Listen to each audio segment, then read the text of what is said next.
Hello students, मेरा नाम उत्कर्ष श्रीवास्तव और मैं आप लोगों को बायोलॉजी पढ़ाऊंगा। और हम लोग बायोलॉजी में पहला यूनिट उठाएंगे, सेल वाली यूनिट। और उसका फर्स्ट चैप्टर है cell the unit of life. तो उसमें हम पहले तो बेसिक बेसिक सी बातें करेंगे, जैसे कि सेल। अब सेल क्या है? हमारी बॉडी का सेल एक स्ट्रक्चरल, फंडामेंटल और फंक्शनल यूनिट है। सेल हमारी बॉडी का स्ट्रक्चरल, फंडामेंटल और फंक्शनल यूनिट है। इसको लिखेंगे पहले। It is structural, fundamental and functional unit of our body. ठीक, अब हम देखेंगे कि सेल कैसे बना, फिर सेल किससे मिलकर बना और फिर सेल से क्या बनी। मतलब हम देखेंगे कि सेल से क्या बनता है। तो सबसे पहले एक इनडिविजिबल पार्टिकल होता है एटम, जिसको डिवाइड नहीं किया जा सकता। मतलब एटम को डिवाइड नहीं किया जा सकता है। सबसे पहले एटम, बहुत सारे एटम्स में, सबसे पहले सिंगल एटम था, फिर बहुत सारे एटम से मिलकर बना मॉलिक्यूल। मॉलिक्यूल मॉलिक्यूल सबसे पहले सिंगल एटम्स था। एटम इंडिविजिबल होता है, मतलब एटम को डिवाइड नहीं किया जा सकता। एटम को डिवाइड नहीं किया जा सकता। फिर उससे बहुत सारे एटम मिलकर मॉलिक्यूल बने। फिर बहुत सारे मॉलिक्यूल मिलके वो बन गया आपका, मान लीजिए, सेल। ठीक, मतलब मॉलिक्यूल के बाद भी और आते हैं, लेकिन बस आपको इतना काम में आएगा। एटम, कई सारे एटम मिलकर मॉलिक्यूल, और बहुत सारे मॉलिक्यूल से सेल। और फिर सेल से बना, कई सारे सेल मिलके बने टिश्यू। कई सारे सेल मिलके बने टिश्यू। टिश्यू से ऑर्गन, ये तो आपको पता होगा। ऑर्गन से ऑर्गन सिस्टम। ऑर्गन से ऑर्गन सिस्टम। जैसे आप मान के चलिए कोई ऑर्गन है, और ऑर्गन सिस्टम मान लीजिए आप डाइजेस्टिव सिस्टम। मान लिया हमने ऑर्गन सिस्टम एक उठा लिया, कोई डाइजेस्टिव सिस्टम। डाइजेस्टिव सिस्टम एक ऑर्गन सिस्टम की तरह वर्क करेगा। मतलब इसमें कई सारे, इस ऑर्गन सिस्टम वो है जिस सिस्टम में कई सारे ऑर्गन मिलके काम करेंगे। डाइजेस्टिव सिस्टम में स्टमक हो गया, एलिमेंट्री कैनाल हो गया,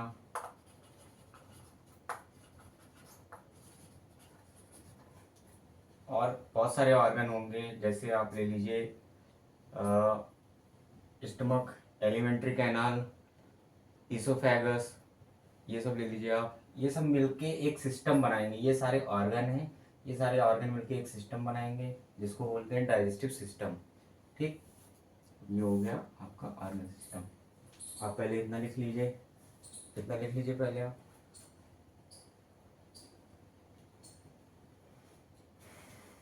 पॉज करके लिख लीजिए। ठीक,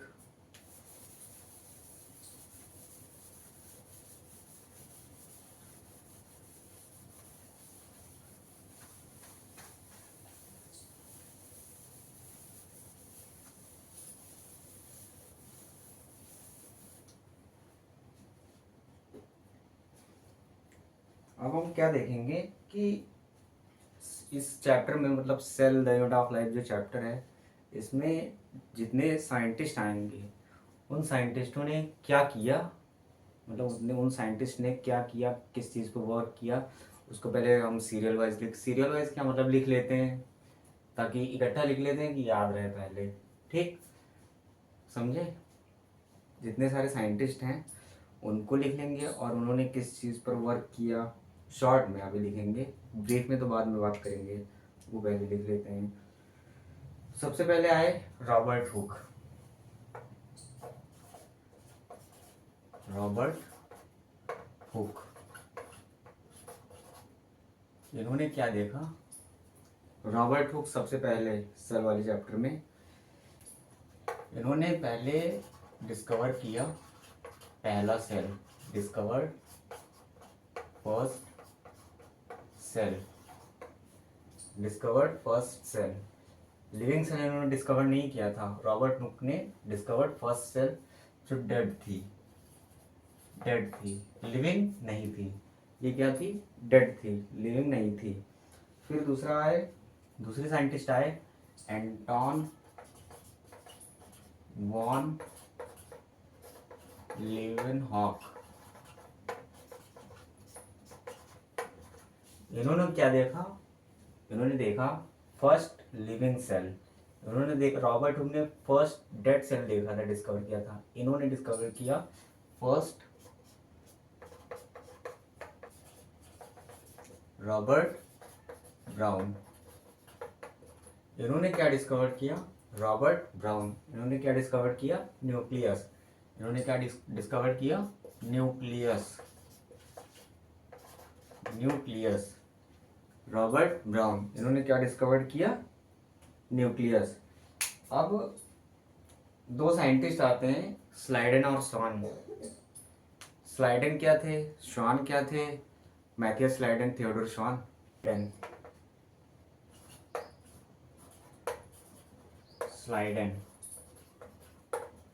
स्लाइडन जो थे वो आपके बॉटनिस्ट थे। स्लाइडन जो थे वो आपके बॉटनिस्ट थे। स्लाइडन क्या थे? बॉटनिस्ट थे। स्लाइडन क्या थे? बॉटनिस्ट थे। और ये जर्मनी के थे। कहाँ के थे? जर्मनी के थे। ठीक। फिर उसके बाद आते हैं स्वान। थियोडोर स्वान। मैथियस स्लाइडन, थियोडोर स्वान। स्वान कहाँ के थे? स्वान जूलॉजिस्ट थे। स्वान मतलब संस्कृत में स्वान मतलब कुत्ता जूलॉजी में पढ़ा जाता है, तो स्वान जूलॉजिस्ट थे। ये याद करने का एक तरीका है। स्वान जूलॉजिस्ट थे। और ये स्वान कहाँ के थे? ब्रिटिश के। स्वान कहाँ के थे? ब्रिटिश के। स्वान कहाँ के थे? दोनों साइंटिस्ट हैं। दोनों साइंटिस्टों ने मिलकर क्या दी? अपनी आपकी सेल थ्योरी। ठीक। इन दोनों साइंटिस्ट ने मिलकर क्या दिया? आपकी सेल थ्योरी। उसके बाद एक साइंटिस्ट हुए रुडोल्फ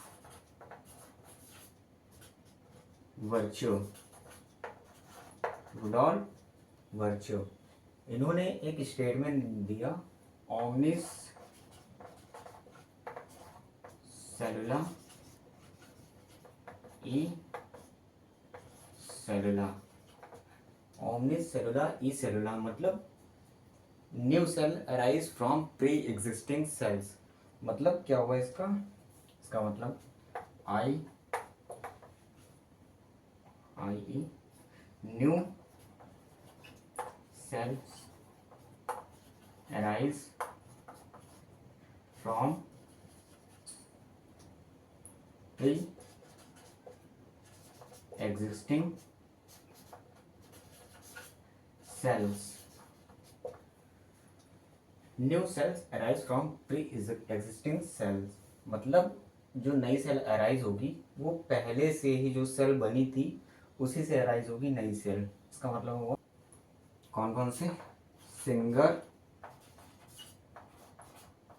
एंड निकोल्सन। कौन कौन से? Singer and Nicholson. इन्होंने क्या दिया? इनका याद कर लीजिएगा, डेट भी 1872 में दिया था। 1872। बाकी के आगे बताएंगे। चैप्टर बढ़ता जाएगा, फिर आपको पता चलता जाएगा धीरे धीरे। सिंगर एंड निकोलसन, इन्होंने दिया fluid mosaic model, fluid mosaic model किसने दिया? सिंगर एंड निकोलसन ने। पहले इतना देखेंगे। Robert Hooke discovered first cell, पर कौन सी cell? Dead. Anton van Leeuwenhoek first living cell, first living cell किसने डिस्कवर किया? Anton van Leeuwenhoek. Robert Brown nucleus, nucleus किसने डिस्कवर किया? Robert Brown. फिर स्लाइडन और स्वान ने दोनों ने मिलकर क्या दी? Cell theory.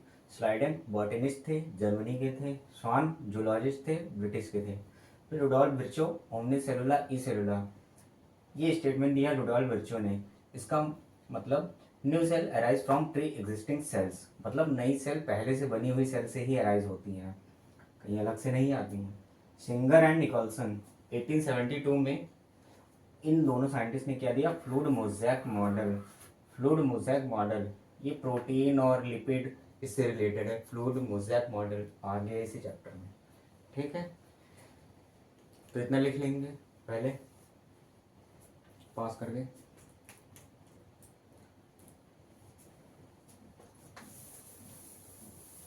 ये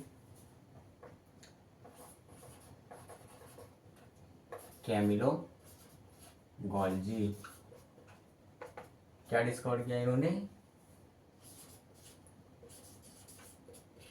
गॉल्जी बॉडी, या इसी को बोलते हैं गॉल्जी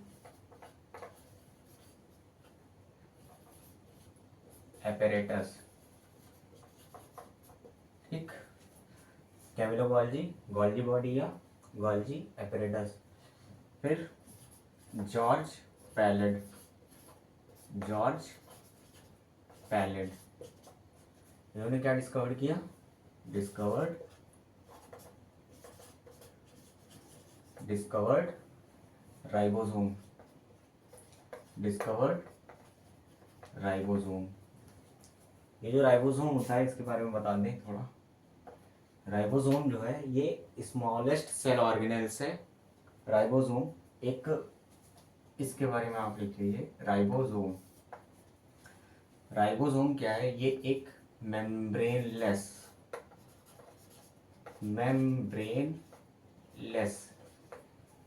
मतलब इसमें मेम्ब्रेन नहीं होती है, membraneless smallest cell organelle, membraneless smallest cell organelles होता है, जो दो टाइप की सेल होती हैं, यूकैरियोटिक और प्रोकैरियोटिक, आगे अभी बताएंगे, जो दोनों में पाया जाता है। Membraneless smallest cell organelle which is found in both type of cell। both type of cell मतलब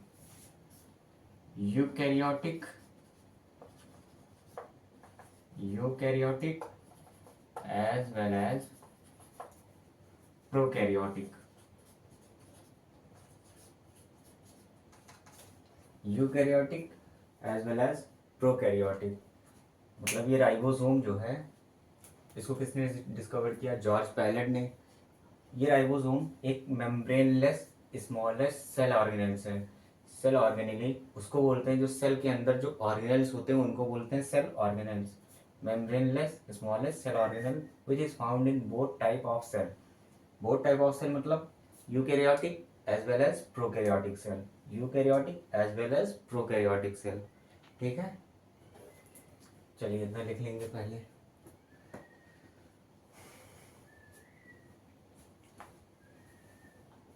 पॉज करके लिख लेंगे, ठीक।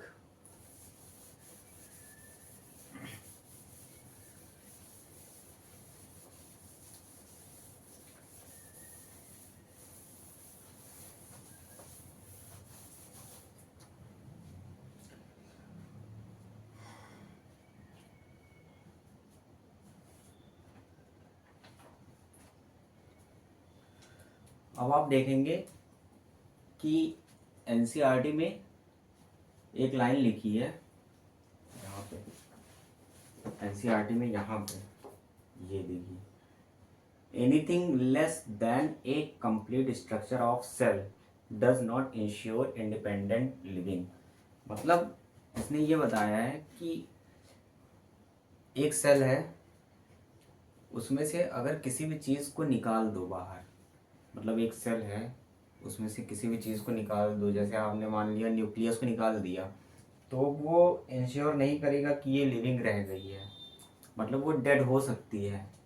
ठीक, तो वो अगर आपने एक सेल में से किसी एक चीज़ को भी निकाल दिया तो वो इंश्योर नहीं करेगा कि वो लिविंग ही रहेगी। एनसीईआरटी की लाइन बहुत लोगों को समझ में नहीं आती है। ठीक, मतलब ये वाली लाइन है, anything less than a cell does not ensure that cell is independent। ठीक, अब वो इंडिपेंडेंट रह गई या लिविंग रह गई या नहीं, वो इंश्योर नहीं कर पाएगा। अब अगर एक सेल में से कुछ भी कम कर देंगे तो वो इंडिपेंडेंट लिविंग नहीं रह पाएगा, वो इंश्योर नहीं करता है ये। हाँ, अगर एक सेल में कंप्लीट एक सेल है उसमें से कुछ भी नहीं कम किया तो वो इंडिपेंडेंटली लिविंग कहलाएगा। अभी ये इंश्योर नहीं कर सकता है कि ये इंडिपेंडेंट लिविंग, यहाँ पे लिविंग लिख लीजिएगा, इंडिपेंडेंट लिविंग है कि नहीं ये इंश्योर नहीं कर सकता है। ठीक, अब इसको लिख लीजिएगा,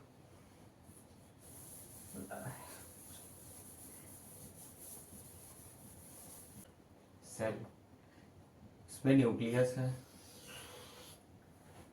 सेल न्यूक्लियस है, मान लीजिए न्यूक्लियर मेम्ब्रेन है, ये न्यूक्लियर मेम्ब्रेन है, यहाँ पे कुछ भरा हुआ है, मान लीजिए सेमी फ्लूइड, ना तो फ्लूइड ना तो सॉलिड, या तो इसको बोलेंगे सेमी फ्लूइड या तो सेमी सॉलिड।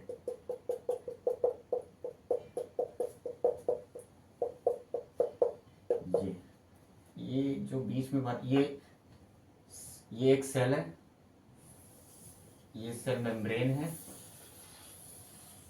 ये सेल वॉल है। ठीक, cell, cell membrane, cell wall, मतलब एक कंप्लीट सेल बना है, न्यूक्लियस और उसकी मेम्ब्रेन, न्यूक्लियर मेम्ब्रेन। अब मान लीजिए आप ये सेल के अंदर ये एक मैट्रिक्स भरा हुआ है, मैट्रिक्स, मैट्रिक्स बोलते हैं, मतलब किसी भी चीज़ के अंदर जब कोई चीज़ फ्लूइड, सेमी फ्लूइड या फ्लूइड फील्ड होता है उसको मैट्रिक्स बोलते हैं, मैट्रिक्स। और ये मैट्रिक्स कैसा है, सेल के अंदर का matrix semi fluid, semi fluid या सेमी सॉलिड, सेमी फ्लूइड या सेमी सॉलिड, मतलब ये तो ना फ्लूइड ही है ना सॉलिड है, इन दोनों के बीच का है, सेमी सॉलिड या सेमी फ्लूइड। ठीक, सेमी फ्लूइड या सेमी सॉलिड, इसको हम लोग क्या बोलते हैं, ये सेमी फ्लूइड या सेमी सॉलिड है इसको बोलते हैं साइटोसॉल, इसको बोलते हैं साइटोसॉल। सेल के अंदर का सॉल, सॉल मतलब होता है कोई चिपचिपा चीज, चिपचिपा चीज, तो सेल के अंदर का सॉल साइटोसॉल।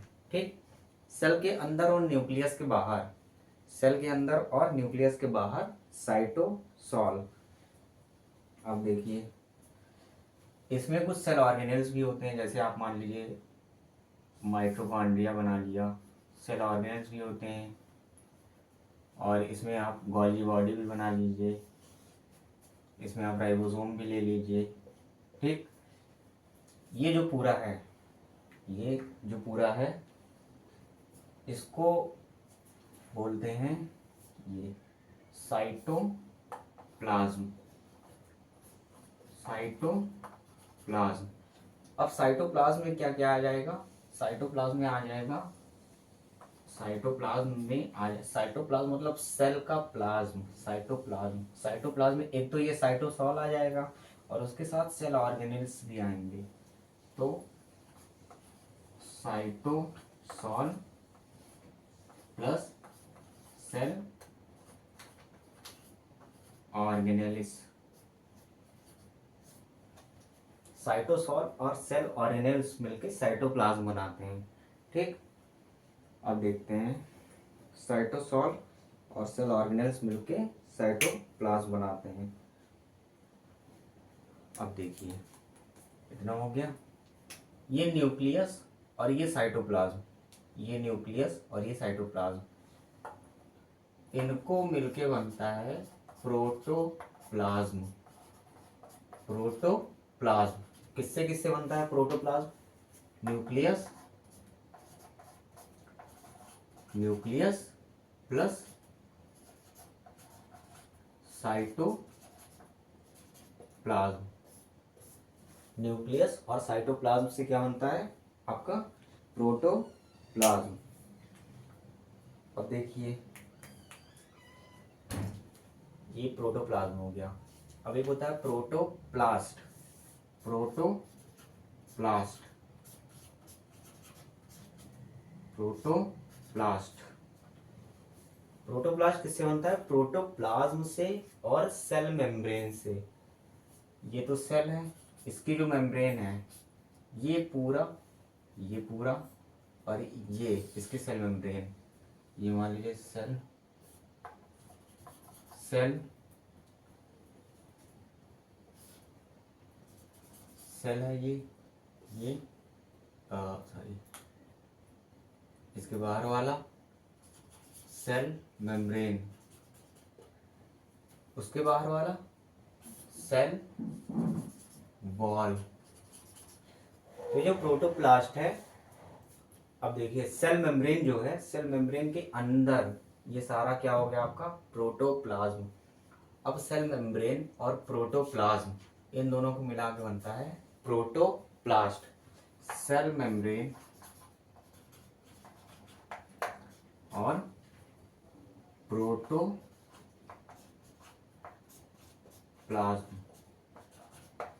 सेल मेम्ब्रेन और प्रोटोप्लाज्म, इनको मिला के क्या बनता है? प्रोटोप्लास्ट।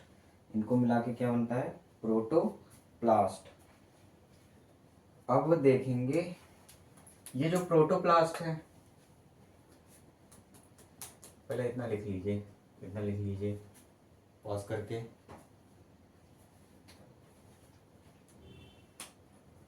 ये प्रोटोप्लास्ट, प्रोटोप्लास्ट, और फिर क्या बचा? सेल हो गया। ठीक, सेल के अंदर वाला प्रोटोप्लाज्म, सेल और उसकी मेम्ब्रेन, इन दोनों को मिला के प्रोटोप्लास्ट। अब बचा सेल वॉल। सेल वॉल किसमें होता है? प्लांट में। सेल वॉल किसमें? प्लांट में। और भी होते हैं लेकिन प्लांट की मेनली बात करेंगे अब यहाँ पे, प्लांट में। तो ये जो प्रोटोप्लास्ट बना, मतलब यहाँ तक पार्ट इसके अंदर का सारा प्रोटोप्लास्ट और सेल वॉल, ये मिलके एक प्लांट सेल बनाते हैं। प्रोटोप्लास्ट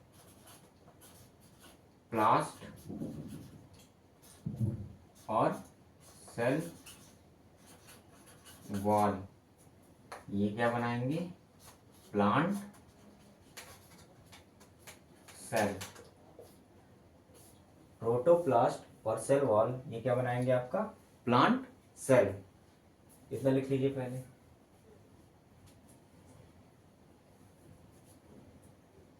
इतना लिख लीजिए, फिर समरी बताएंगे इसकी।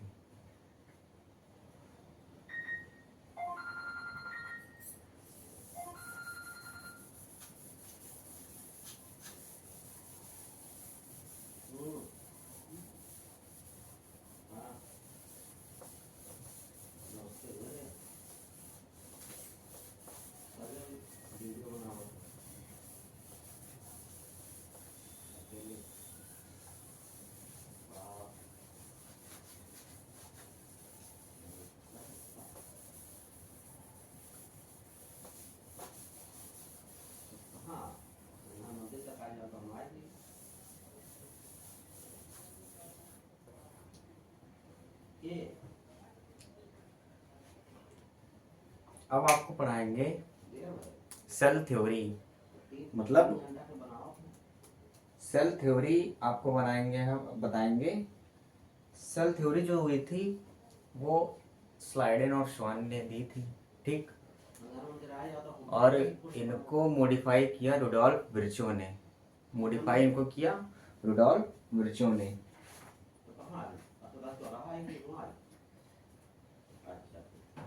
देखिए सेल थ्योरी, हेडिंग डालेंगे cell theory.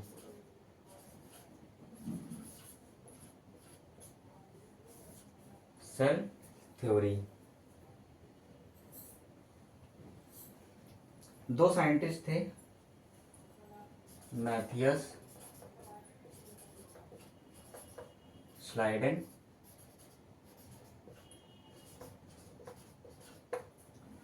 Theodore Schwann. Matthias Schleiden और थियोडोर श्वान, दो साइंटिस्ट थे, मैथियस स्लाइडेन और थियोडोर श्वान। इन्होंने 1838 में अपना वर्क दिया। इन्होंने 1839 में अपना वर्क दिया। एनसीईआरटी में लिखा है कि इन दोनों ने सेम टाइम पर, लगभग सेम टाइम पर अपना अपना वर्क दिया सेल थ्योरी में, अपनी अपनी बातें रखी। 1838 ये दिसंबर के मंथ में, 1839 ये जनवरी के मंथ में, दिसंबर जनवरी, एक मंथ का गैप था, इसलिए एनसीईआरटी में लिखा है at the same time. At the same time, year different है बट एक मंथ का गैप था बस। मैथियस स्लाइडेन, थियोडोर श्वान। अब अभी मैंने बताया था स्लाइडेन कहाँ के थे। स्लाइडेन बॉटनिस्ट थे और स्लाइडेन जर्मनी के थे। स्लाइडेन बॉटनिस्ट थे और जर्मनी के थे। स्लाइडेन बॉटनिस्ट थे, बॉटनिस्ट थे, कहाँ के थे, जर्मनी के थे। स्लाइडेन बॉटनिस्ट थे, कहाँ के थे, जर्मनी के थे। और श्वान कहाँ के थे, श्वान जूलॉजिस्ट थे। श्वान जूलॉजिस्ट थे, कहाँ के थे, ब्रिटिश के। श्वान जूलॉजिस्ट थे और कहाँ के, ब्रिटिश के। श्वान जूलॉजिस्ट और कहाँ के, ब्रिटिश के। ये बॉटनिस्ट थे, इसलिए इन्होंने स्टडीड किया किस पे, studied on plant cell. Botanist थे स्लाइडेन, इसीलिए बोलते हैं प्लाज्मा मेम्ब्रेन। इन्होंने क्या बोला, living cell has limiting boundary. मतलब लिविंग सेल इस बाउंड्री तक ही लिमिट है। इस बाउंड्री को उन्होंने बोला, जिसको बोला cell membrane. Cell membrane, cell membrane को वही क्या बोलेंगे, प्लाज्मा सेल मेम्ब्रेन को क्या बोलेंगे, प्लाज्मा मेम्ब्रेन। सेल मेम्ब्रेन को ही क्या बोलेंगे, प्लाज्मा मेम्ब्रेन। ठीक, इतना लिख लेंगे।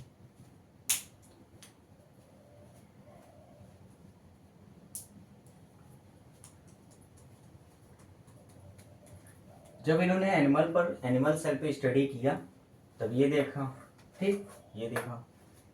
फिर जब इन्होंने प्लांट सेल पे भी स्टडी किया बाद में, तो इन्होंने देखा और बोला कि cell wall is the unique feature of plant cell. Cell wall is the unique feature of plant cell. इन्होंने क्या देखा बाद में,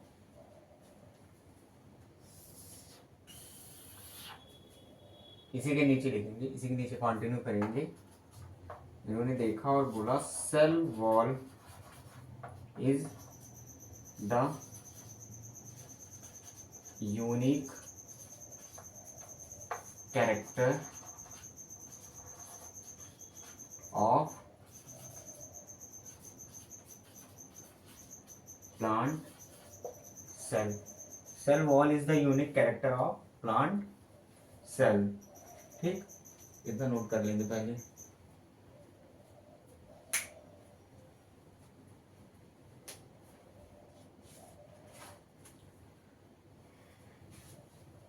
बोला थियोडर शॉन और मैथियस लाइडन, इन दोनों ने जो सेल थ्योरी दी उसमें बोला all living organism whether unicellular or multicellular, all living organism whether unicellular or multicellular are composed of cell. मतलब जितने भी ऑर्गेनिज्म या तो वो यूनिसेलुलर है या तो मल्टीसेलुलर है, तो सेल से ही बने ना, सेल से ही कंपोज हुए हैं। तो उन्होंने पहला स्टेटमेंट क्या बोला, all living organism, all living organism either unicellular, either unicellular or multicellular, either unicellular or multicellular composed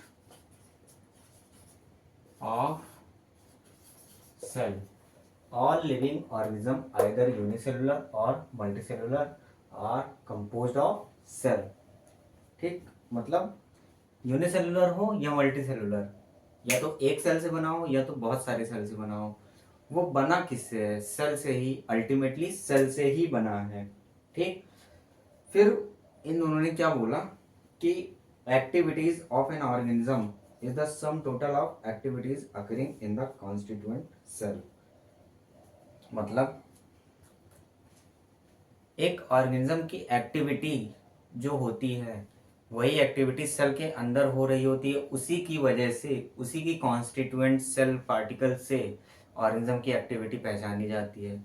मतलब जो उसके सेल के अंदर एक्टिविटी होगी वही एक्टिविटी आपकी ऑर्गेनिज्म, उस ऑर्गेनिज्म के अंदर भी वही एक्टिविटी होगी।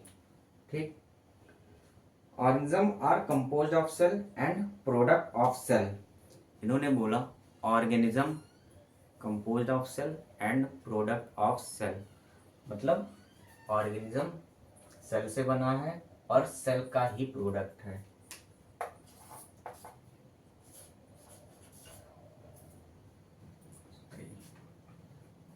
Organism composed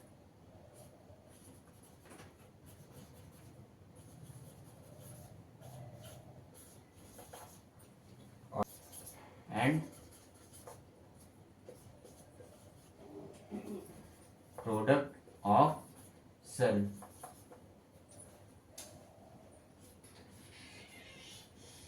organism compose of cell, cell से बना है, और प्रोडक्ट ऑफ सेल, सेल को प्रोड्यूस करता है ऑर्गेनिज्म। जैसे ह्यूमन में स्पर्म एक सेल है, ह्यूमन मेल में ये मेल, ह्यूमन फीमेल में, ह्यूमन फीमेल में, ह्यूमन फीमेल में एग, ह्यूमन फीमेल में एग, ह्यूमन मेल में स्पर्म, फीमेल में एग। ये दोनों सेल हैं। ये कौन कंपोज कर रहा है, ऑर्गेनिज्म, ह्यूमन ऑर्गेनिज्म है। एक सेल कंपोज कर रहा है स्पर्म, मेल कंपोज कर रहा है स्पर्म, फीमेल कंपोज कर रही है एग। ठीक, ये नोट करिए यहाँ तक।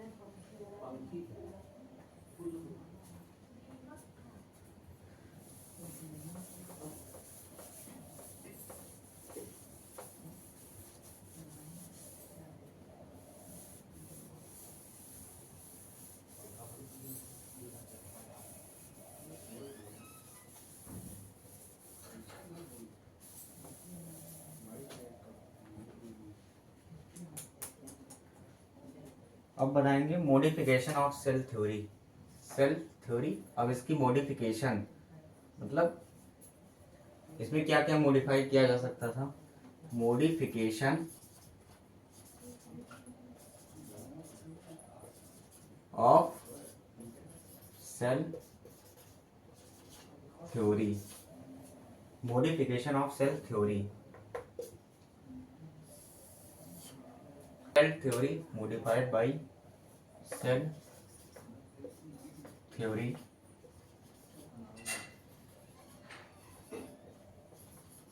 modified by Rudolf Virchow।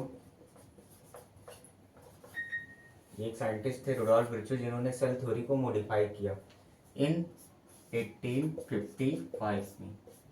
1855 में रुडोल्फ विर्चो ने सेल थ्योरी को मॉडिफाई किया इन 1855।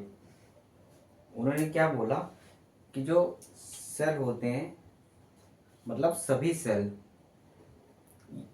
Cell all new cell come from pre existing cells. सारी सेल्स पुरानी सेल से ही बनी होती हैं।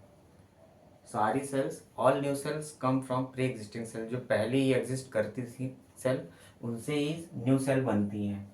मतलब जो ये थे सेल थ्योरी जिन्होंने दिया था स्लाइडेन एंड शॉन, वो ये नहीं बता सके कि सेल किससे बना। तो जो सेल बना वो प्री एग्जिस्टिंग सेल से ही बनता है। सेल कैसे बनता है ये उन्होंने नहीं बता पाया, ये उनका ड्रॉबैक हो गया। जो सेल बना वो प्री एग्जिस्टिंग सेल से ही बनता है। ठीक, रुडोल्फ विर्चो इन्होंने क्या बोला, उसी को इन्होंने बोला ओमनिस सेलुला ई सेलुला। मतलब इसका all new cells arise from pre all new cells arise from pre-existing all new cells arise from pre-existing cells। ठीक, तो आज यहीं तक रखते हैं सेल थ्योरी और उसके मॉडिफिकेशन रुडोल्फ विर्चो ने जो किया, और बाकी बातें कल करेंगे। चैप्टर सारा पढ़ाएंगे। ठीक, ओके, थैंक यू।